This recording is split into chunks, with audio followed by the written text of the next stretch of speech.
তো শুরু হচ্ছে আজকের মক টেস্ট। মক টেস্টের 10টা প্রশ্ন আছে বাংলা অলংকার থেকে। প্রত্যেকে আমি একটু করে সময় দেবো, নিজের নিজের উত্তর মনে মনে ভেবে নেবে, দিয়ে তাহলে তোমরা বুঝতে পারবে যে ঠিকঠাক তোমরা অলংকার পারছো কি না। তো বেশি কথা না বলে আমাদের মক টেস্টে আমরা চলে যাব। প্রথম প্রশ্ন, এনেছে তোমার স্বামী নিজ বাঁধি নিজ গুণে। এখানে কি অলংকার হয়েছে? যমক, শ্লেষ, বক্রোক্তি নাকি উপমা অলংকার? যারা মোটামুটি পড়াশোনা করেছো, যারা অলংকার সম্পর্কে চর্চা করো, তারা বলতে পারবে এটা কি অলংকার, যমক, শ্লেষ, বক্রোক্তি নাকি উপমা। তোমরা মনে মনে নিজেরা ভাবো, নিশ্চয়ই এতক্ষণে ভেবে ফেলেছো। আমি উত্তরটা বলে দিই। এনেছে তোমার স্বামী বাঁধি নিজ গুণে, এটা শ্লেষ অলংকার। কেন শ্লেষ অলংকার? কারণ এখানে আমরা একটাই যে বাক্য, এই বাক্য থেকে কিন্তু আমরা দুটো অর্থ পাচ্ছি। কি না, তোমার স্বামী আমাকে নিজ গুণে বেঁধে এনেছেন, এটা থেকে একটা আমরা পাই যে গুণ শব্দটার দুটো অর্থ আছে। একটা হচ্ছে স্বভাবের চমৎকারিতা, অর্থাৎ আমরা বুঝতে পারি যে গুণ, অর্থাৎ বলি না যে ওই ছেলেটির খুব গুণ, অর্থাৎ খুব ভালো ছেলে। তো সেই ভালো স্বভাবের আমাকে বেঁধে এনেছে একদিক থেকে, আর একদিক থেকে হচ্ছে যে ধনুকের যে ছিলা, ধনুকের ছিলার দ্বারা আমাকে বেঁধে এনেছে। অর্থাৎ এখানে গুণে শব্দটিকে আমরা দেখতে পাচ্ছি না ভেঙেই আমরা দুটো অর্থ পাচ্ছি।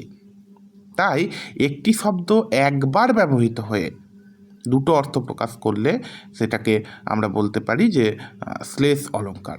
এখানে যমক হতে পারতো, কিন্তু যমক হবে না কেন? কারণ যমকে দুটো মানে একই শব্দ দুবার ব্যবহৃত হবে, দিয়ে দুটো অর্থ প্রকাশ পাবে। কিন্তু শ্লেষে একবারই ব্যবহৃত হয়েছে, দেখো গুণে কিন্তু দুটো অর্থ দেখাচ্ছে। একটা হচ্ছে স্বভাবের চমৎকারিতা, অর্থাৎ ভালো স্বভাবের, আর একটা হচ্ছে ধনুকের ছিলা, তাই শ্লেষ অলংকার।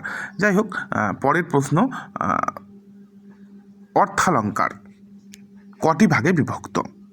অর্থালঙ্কার কটি ভাগে বিভক্ত? তোমরা এই রকম ধরনের প্রশ্নও কিন্তু ইউজিসি নেটে আসবে।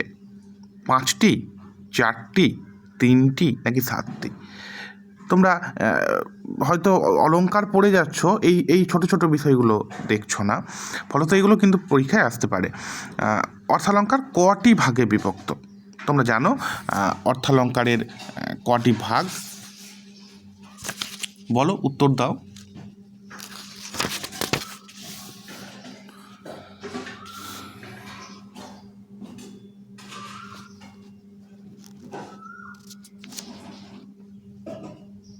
বেশ, অর্থালঙ্কার মূলত 5টি ভাগে বিভক্ত। তোমরা দেখতে পাচ্ছ যে অর্থালঙ্কার কটি ভাগে বিভক্ত? না, 5টি ভাগে বিভক্ত। কি কি সেটা একটু বলে দিই। সেটা হচ্ছে, এটা তোমরা জানো, সাদৃশ্যমূলক অলঙ্কার, বিরোধমূলক অলঙ্কার, শৃঙ্খলামূলক অলঙ্কার, ন্যায়মূলক অলঙ্কার এবং গূঢ়ার্থ প্রতীতিমূলক অলঙ্কার। অতএব 5টি ভাগে কিন্তু বিভক্ত।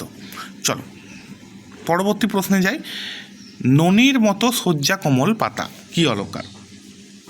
ননির মতো শয্যা কোমল পাতা উপমা অলঙ্কার, রূপক অলঙ্কার, যমক অলঙ্কার নাকি শ্লেষ অলঙ্কার? তোমরা মতো শব্দটা থাকলেই, মতো, ন্যায়, সম, এই ধরনের বিভিন্ন সাদৃশ্যবাচক শব্দ থাকলেই তোমরা প্রথমেই সেটাকে কি অলঙ্কার মনে করবে? না, উপমা অলঙ্কার মনে করার একটা ব্যাপার রয়েছে। কাকে তুলনা করা হচ্ছে? শয্যাকে। শয্যাটা কেমন? ননির মতো। তার বৈশিষ্ট্যটা কি? সাধারণ ধর্মটা কি? কোমল, অর্থাৎ নরম। ননির মতো নরম। ননি যেমন নরম হয়, তেমনই শয্যাটাও নরম।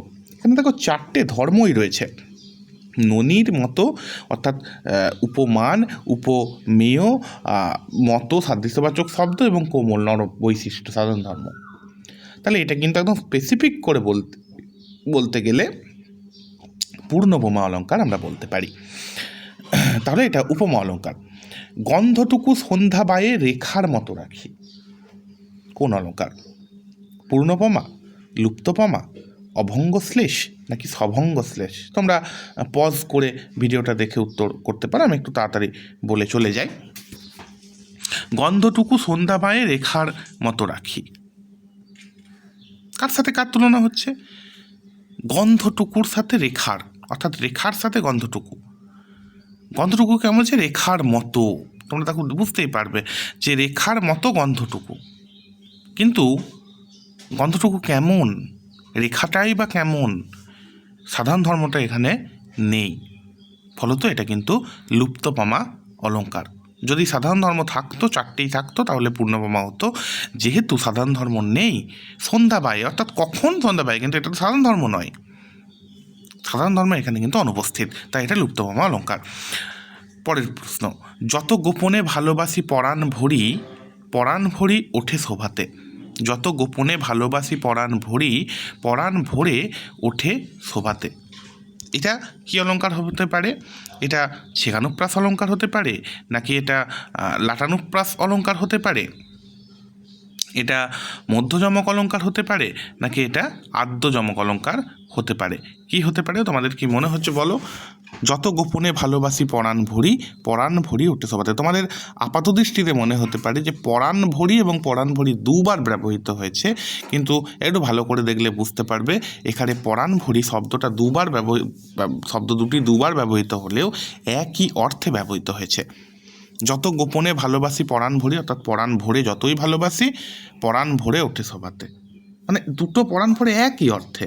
যদি দুটো আলাদা আলাদা অর্থে ব্যবহৃত হতো তাহলে কিন্তু যমক বলতে পারতাম, কিন্তু যেহেতু একই অর্থে তাই এটা লাটানুপ্রাস অলঙ্কার। ভালো করে পড়াশোনা করতে হবে কিন্তু, মানে এই রকম করে তোমাদেরকে গোলানোর চেষ্টা হবে।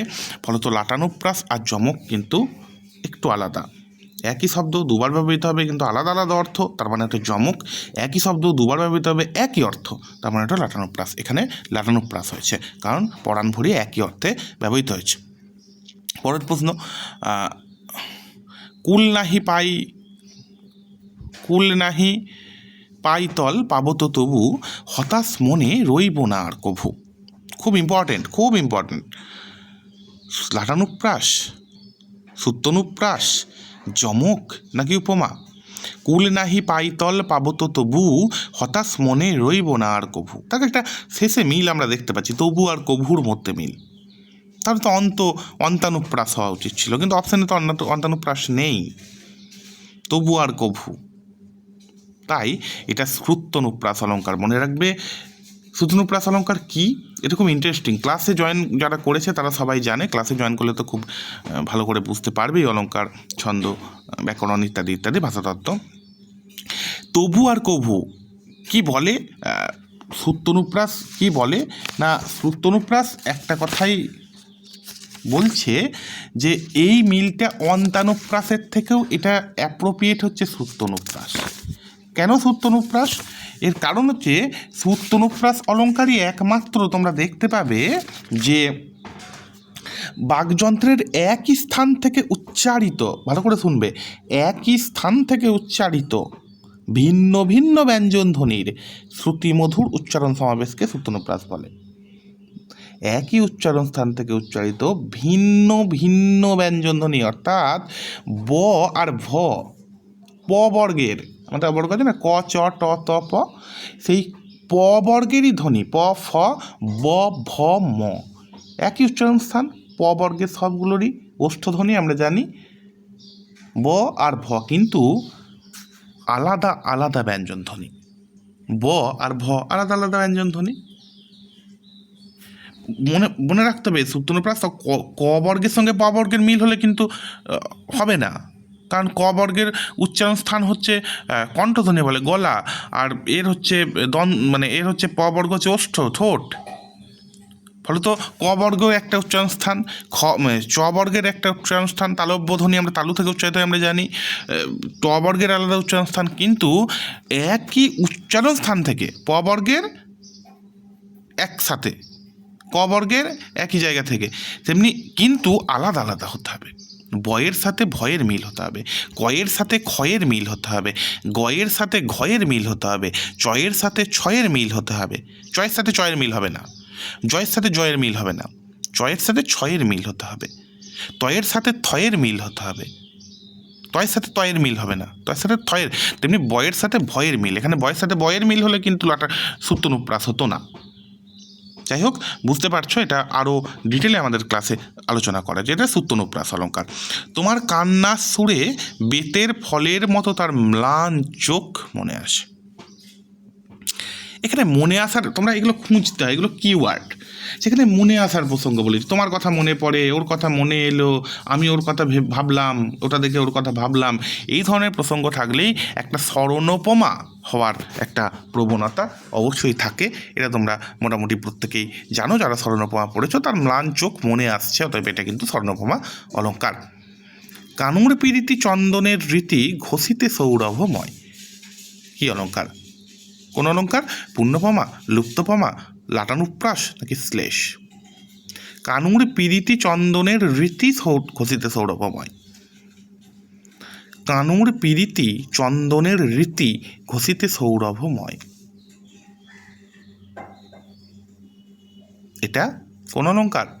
এটা হচ্ছে পূর্ণপমা অলঙ্কার। কেন না, কানুর পীড়িতিকে চন্দনের সঙ্গে তুলনা করে, চন্দনের রীতি, অর্থাৎ এগুলো মনে রাখবে, রীতি মানেও কিন্তু সাদৃশ্যবাচক শব্দ। চন্দনের মতো, কানুর প্রীতি কেমন? চন্দনের মতো।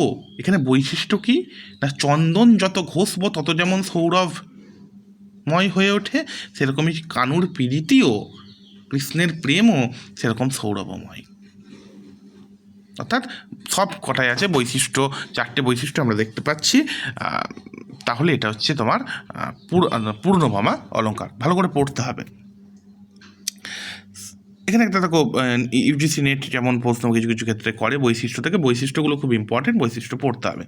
সাদৃশ্যমূলক অলঙ্কারে মিল দেখানো হয় দুটি সমজাতীয় বস্তুর মধ্যে। আর দ্বিতীয় হচ্ছে সাদৃশ্যমূলক অলঙ্কারের 4টি প্রধান অঙ্গ: উপমেয়, উপমান, সাদৃশ্যবাচক শব্দ, সাধন ধর্ম। তোমাকে বলতে হবে দুটোই ঠিক নাকি দুটোই ভুল, নাকি প্রথমটি ভুল নাকি দ্বিতীয়টি ভুল। ভালো করে দেখলে দেখতে পাবে যে প্রথমটি ভুল এখানে। কেন না, সাদৃশ্যবাচক অলঙ্কারে মিল দেখানো হয় দুটি বিজাতীয় বস্তুতে, সমজাতীয় নয় কিন্তু বিজাতীয় বস্তু, অর্থাৎ আলাদা আলাদা বস্তু। রক্তের মতো রাঙা দুটি জবা ফুল, রক্ত আর জবা ফুল, রক্তের সাথে জবা ফুলের তুলনা করা হচ্ছে, কিন্তু রক্ত জবা ফুলকে এক জাতীয় বস্তু না, আলাদা আলাদা বস্তু। কানুর পীড়িতি চন্দনের রীতি ঘষিতে সৌরভময়, একটু আগেই বললাম। কানুর পীড়িতি, কানুর প্রেম আর চন্দন কি এক জিনিস? আলাদা আলাদা বস্তু, আলাদা আলাদা জিনিস। তাই এটা হচ্ছে তোমার আলাদা আলাদা বস্তুর মধ্যে মিল দেখানো হবে, বিজাতীয় বস্তুর মধ্যে, সমজাতীয় নয়। তাই প্রথমটি ভুল এবং দ্বিতীয়টি ঠিক। আমরা সবাই জানি সাদৃশ্যমূলক অলঙ্কারের 4টি প্রধান অঙ্গ: উপমেয়, উপমান, সাদৃশ্যবাচক শব্দ, সাধারণ ধর্ম। ওকে, শেষ প্রশ্ন। সংকটময় পঙ্কিল পথ শঙ্কিল চারিধার, বৃত্তনুপ্রাস, ছেকানুপ্রাস, যমক নাকি উপমা? এটা আমরা ভালো করেই বুঝতে পারছি যে এটা হচ্ছে, বলো, পঙ্কিল আর শঙ্কিল দুবার ব্যবহৃত হচ্ছে, কি হবে? কিন্তু না, এটা ছেকানুপ্রাস অলঙ্কার হবে না, এটা হবে বৃত্তনুপ্রাস অলঙ্কার। কারণ তোমরা দেখো, সংকটময়ের মধ্যে উঁ কয়ে রয়েছে, তাহলে এই উঁ কয়ে যদি দুবার ব্যবহৃত হতো তাহলে ছেকানুপ্রাস হতো, কিন্তু উঁ কয়ে 3বার ব্যবহৃত হচ্ছে। সংকটময় ওঁকয় রয়েছে, পঙ্কিলতে ওঁকয় রয়েছে, আবার শঙ্কিলতে ওঁকয় রয়েছে। তার 3বার ব্যবহৃত হওয়ার ফলে এটা কিন্তু বৃত্তনুপ্রাস অলঙ্কার হয়ে গেছে। এটা কিন্তু কোনো ছেকানুপ্রাস অলঙ্কার নয়, যেহেতু 2বারের অধিক 3বার ব্যবহৃত হয়েছে।